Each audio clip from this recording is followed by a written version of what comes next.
આવનારી તલાટી અને જુનિયર ક્લર્ક માટે છે ને મેં બેન્ચ લીધી છે. તો તેમાં છે ને ગણિતનો ડેમો લેક્ચર હતો. તો સરે કીધું કે તમારે જો ગણિત કરવું હોય ને તો સૌથી પહેલાં તો તમારે 1થી 20ના ઘડિયા કરવા જોઈએ, પછી 1થી 30ના વર્ગ કરવા જોઈએ ને અને સાથે સાથે 1થી 20ના ઘન. તો આ 3 વસ્તુ તમને આવડતી હોય ને તો તમારી માટે છે ને ગણિત 50% તો એમનામ સહેલું થઈ જાય.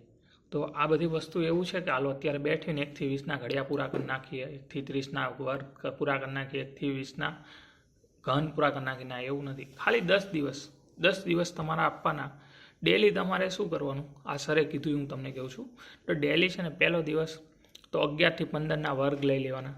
11થી 15ના વર્ગ લઈ લેવાના.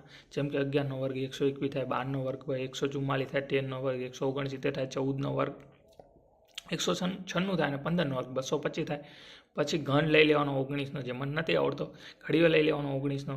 19 દ્વારા 19 થાય, 57, 19, 74, 19, 50, 95, 19, એવી રીતે મને અડધો જ આવડે છે. એવી રીતે એક વસ્તુ લેતું જવાનું. તો એ પહેલા દિવસે આપણે 1થી 15ના વર્ગ, 19નો ઘન અને 19નો ઘડિયો.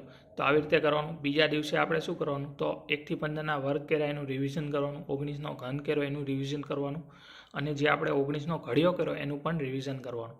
અને પછી નવું લઈને બેસવાનું, 16થી 20ના વર્ગ કરી નાખવાના. હવે 16નો વર્ગ કેટલો થાય, 256 અરાઉન્ડ એ થતો હશે. 17નો વર્ગ 289, 289 થાય. 18નો વર્ગ 324 થાય, 19નો વર્ગ 361 થાય, 20નો વર્ગ 400 થાય. આ થઈ ગયું. પછી ઘન લઈ લેવાનો. 18નો ઘન કેટલો થાય મને નથી ખબર.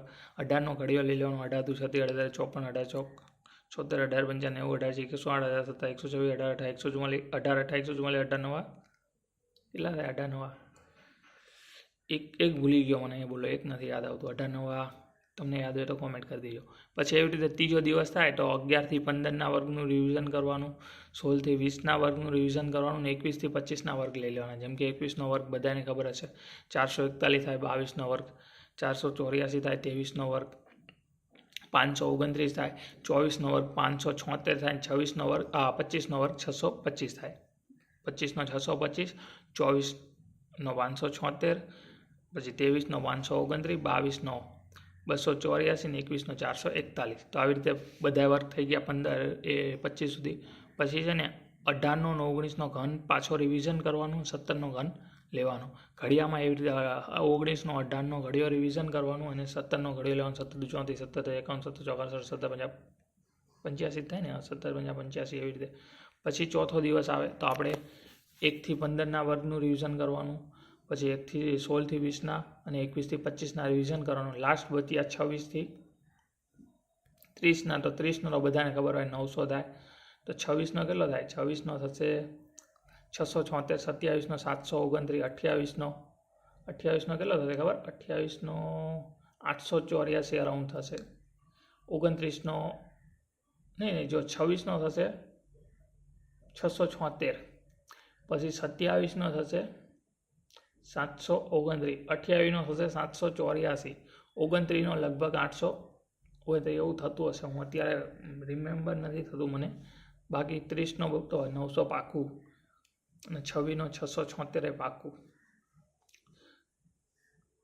700 કે 600 એ પાછું મિસ્ટેક થાય છે, એ જવા દે, મને યાદ નથી આવતા, એ મારે પાકા કરવા પડશે. 16નો ઘડિયો, 16નો ઘન કરવાનો. પછી 16નો ઘડિયો 16 2 32, 16 48, 16 64, 16 85, 16 96, 16 97, 112, 16 18, 16 28, 16 144, 160 આવી રીતે કરી નાખવાનું. કડકડાટ આવડવું જોઈએ. પછી છઠ્ઠા દિવસે રિવિઝન કરવાનું 1થી 30નું. પાંચમા દિવસે 1થી 30ના વર્ગનું રિવિઝન કરવાનું. હવે 1નો વર્ગ તો ખબર પડે, 1 2નો 4, 3નો 9, 3નો ઘડિયો 3 સુધી બોલો, 3નો વર્ગ આવી જાય. વર્ગ એટલે શું ખબર? આપેલ સંખ્યાનો એ જ સંખ્યા સાથે ગુણાકાર. આપેલ સંખ્યાનો એ જ સંખ્યા સાથે ગુણાકાર. જેમ કે 9નો વર્ગ કરો છો તો 9નો વર્ગ 9નો 9 સાથે ગુણાકાર 9 9 81. એટલે 10 સુધી તો વર્ગ એમનામ યાદ રહી જશે. એટલા માટે 11થી ચાલુ કર્યા છે. જેને 1થી 10ના ઘડિયા પણ ન આવડતા હોય તો 1થી 10ના ઘડિયા કરશે, પછી તર કરશે. અરે તો એની અહીંયા છે ને 19નો ઘડિયો છે ને તો સાથે સાથે 9નો કરવાનો અહીંયા. અને અહીંયા 1થી 11 તો તમે 15 દી લઈ લેજો. બાકી ઓલમોસ્ટ બધાને 1થી 10ના ઘડિયા તો આવડતા જ હશે મારા ખ્યાલથી. તો સરે એવી રીતે કીધું હતું મારા ખ્યાલથી, સોરી. તો પાંચમા દિવસે શું કરવાનું, તો 11થી 30ના વર્ગનું રિવિઝન કરી નાખવાનું. પછી 19થી 16 ના ઘનનું રિવિઝન કરી નાખવાનું અને સાથે સાથે 14 અને 15નો કરવાનો ઘન, કેમ કે હવે વર્ક તો પૂરા થઈ ગયા એટલે 2 ઘન લેવાના અને સાથે 15નો ઘડિયો લેવાનો. પછી છઠ્ઠા દિવસે પાછું 1 થી 30ના વર્ગનું રિવિઝન કરવાનું. પછી 15 થી 19ના ઘનનું રિવિઝન કરવાનું, નવા 2 ઘન લઈ લેવાના 12 અને 13નો, અને ઘડિયામાં 19 થી 15નું રિવિઝન કરવાનું અને 14નો ઘડિયો નવો લઈ લેવાનો અથવા 15નો ઘડિયો. આ થોડુંક ઉપર નીચે છે ને, મને નથી ખબર પડતી. પછી 7મા દિવસે પાછું રિવિઝન કરવાનું બધા વર્ગનું.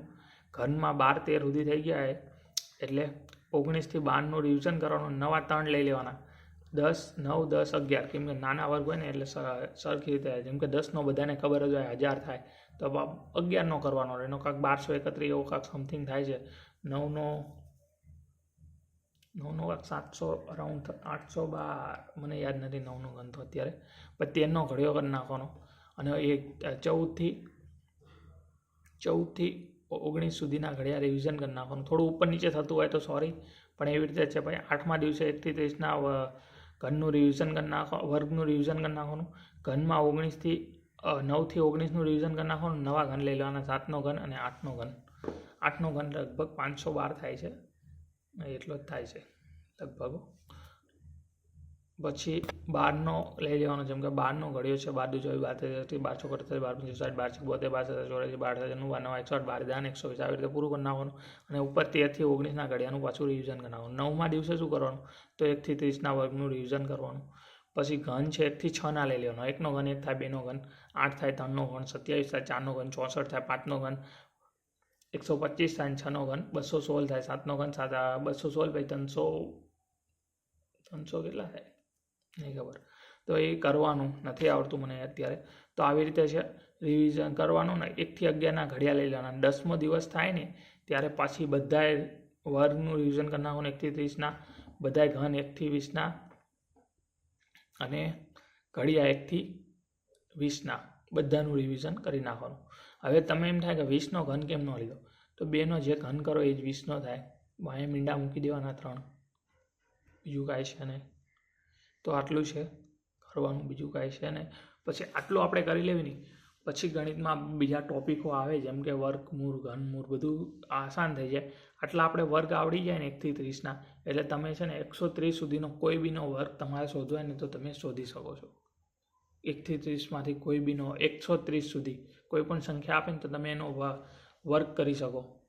અથવા તમને કોઈ પણ સંખ્યાનું વર્ગમૂળ આપેલું હોય, જેમ કે તમને 900 આપેલા હોય ને તો તમે કેમ 30 સુધી આવડે તો તમે કહી શકો કે 30નો છે. પણ તમને કોઈ બી આપેલું હોય ને તો તમે કહી શકો કે આનું વર્ગમૂળ આ થાય. એ શીખવાડવાનું આની પછી. આટલું આવડી જાય ને પછી તમે 1 થી 30ના તમને વર્ગ આવડતા ને 130 સુધીનો તમે કોઈ બીનો વર્ગ શોધી શકો, કોઈ બીનો 130 સુધીનો. અને એટલું તો ઇનફ થાય છે સરે કીધું. તો આવી રીતે છે ગણિતમાં. આનો લેક્ચર આવશે તો હું એને ટ્રાય કરીશ બનાવવાનું. મે બી અગર થઈ શકે કે હું એક્સપ્લેન કરી શકીશ તો હું કરીશ એક્સપ્લેન કરવાની કોશિશ. બાકી છે ને મેં જે તલાટી જુનિયર ક્લર્કની બેન્ચ લીધી છે એમાં જે મેથના લેક્ચર આવે છે ને એ જ લેક્ચર કોન્સ્ટેબલ અને PSIની બેન્ચમાં પણ એ જ આવે છે, અને CCની બેન્ચમાં પણ એ જ લેક્ચર મુકાય છે. એટલે અરાઉન્ડ છે ને અમારે છે ને ટોટલ 3નું કવર થાય ને એવું મેથ આવશે. મેથ્સ અમારે એ રીતનું આવશે, બંધારણ એ રીતનું આવશે, પછી ભૂગોળ એ રીતનું આવશે, વારસો પણ એ રીતનું આવશે. ઓલમોસ્ટ બધું સિમિલર રહેશે. એક ખાલી શું થશે કે પંચાયતમાં છે ને ગુજરાતી વ્યાકરણ છે ને કોન્સ્ટેબલમાં એ લોકો વિડીયો નહીં મૂકે. પછી બીજું શું થશે કે અમારે પંચાયતમાં ઇંગ્લિશ ગ્રામર છે ને તો એ કોન્સ્ટેબલમાં વિડીયો નહીં મૂકે. બાકી બધું સિમિલર છે. એ સિવાય છે ને તલાટી અને જુનિયર ક્લર્કમાં છે ને અર્થશાસ્ત્ર છે, એ મે બી કોન્સ્ટેબલમાં છે કે નહીં મને પાક્કું યાદ નથી, પણ ના પાડી હતી સરે કે નહીં હોય. અને એક બીજો સબ્જેક્ટ હતો વિજ્ઞાન અને ટેકનોલોજીમાં, એમાં નકરું વિજ્ઞાન છે ને એ નહીં આવે, એ પ્લસ એક્સ્ટ્રા આવશે. એટલે કોન્સ્ટેબલમાં જેટલું આવે છે ને એટલું તો જુનિયર ક્લર્કને તલાટીમાં કરાવે જ છે, એનીથી પ્લસ કરવાનું થશે. એક અર્થગ્રહણ છે ને તો એ પણ કદાચ ફકરામાંથી જવાબ લખવાનું છે, તો એ બી અમારે આમાં લખેલું જ છે કે સર એ બી કરાવવાના છે. તો ઓલમોસ્ટ અમારે છે ને 99% તો 90% સિલેબસ છે ને કોન્સ્ટેબલનો પણ અમને થઈ જશે તલાટી જુનિયર ક્લર્કમાં. એટલે આ વિડીયો હું મૂકું તો એમાં મૂકાય છે ને તો એમાં તમે ગુજરાતી ગ્રામર પછી ઇંગ્લિશ ગ્રામર આ 2 વિડીયો સ્કીપ કરી નાખો ને, એ સિવાય એકાદું વિડીયો કે 2 સ્કીપ કરવાના થાય. બાકી ઇંગ્લિશ ને ગુજરાતી ગ્રામરનું સ્કીપ કરી નાખો ને તો તમારું કોન્સ્ટેબલનું પણ બધું સેમ જ છે. કેમ કે અમને એ સર બેન્ચમાં આવી રીતે ભણાવે છે જે મેં જોયું જે કોન્સ્ટેબલમાં જે વિડીયો દરરોજ બી આવે છે, અમારે 4 વિડીયો આવે છે, તો એમને આવે એ તો અમારે આવે જ છે. એ સિવાય પ્લસ અમારે ગુજરાતી અને ઇંગ્લિશના લીધે પ્લસ આવે છે, થોડું ઇકોનોમિક્સના લીધે અને વિજ્ઞાન સાયન્સના લીધે, એવી રીતે 4 સબ્જેક્ટના લીધે થોડું વધારે આવે છે. કેમ કે બેમાંથી એક એમાં ડિસ્ક્રિપ્ટિવ તો આવતું નથી, કોન્સ્ટેબલમાં પણ લખવાનું નથી આવતું અને જુનિયર ક્લર્ક તલાટીમાં પણ લખવાનું નથી આવતું. ઓલાનું 200 માર્કનું પેપર છે, આનું 150 માર્કનું પેપર છે, એ રીતનું છે. તો ઓલમોસ્ટ છે ને આજ સુધીનું જેટલું પણ આવ્યું ને એક રિઝનિંગને છોડી અને બધું મેં ઓલમોસ્ટ બધા વિડીયો મૂકી દીધા છે અને તમે બધાએ સારો પ્રતિભાવ આપ્યો છે. લાસ્ટ બંધારણનું વિડીયો મૂક્યું એમાં 41-42 જણાએ જોઈ લીધું છે, કાલે મેં મૂક્યું હતું. તો મેં કીધું લોકો જોવે છે તો આપણે હવે ટોટલી વિડીયો મૂકી દીધા છે. અને આજે સાંજે એક લાસ્ટ ડેમો આવવાનો છે. કાલથી રેગ્યુલર લેક્ચર ચાલુ થઈ જશે. કાલ સવારે ગુજરાતી વ્યાકરણ, સાંજે ગુજરાતી વ્યાકરણ અને બીજું એક સબ્જેક્ટ છે એ પણ આવશે. એવી રીતે 2 સબ્જેક્ટ ચાલશે અને 25-25, 20-20 દિવસમાં એક સબ્જેક્ટ પૂરો થતો જશે.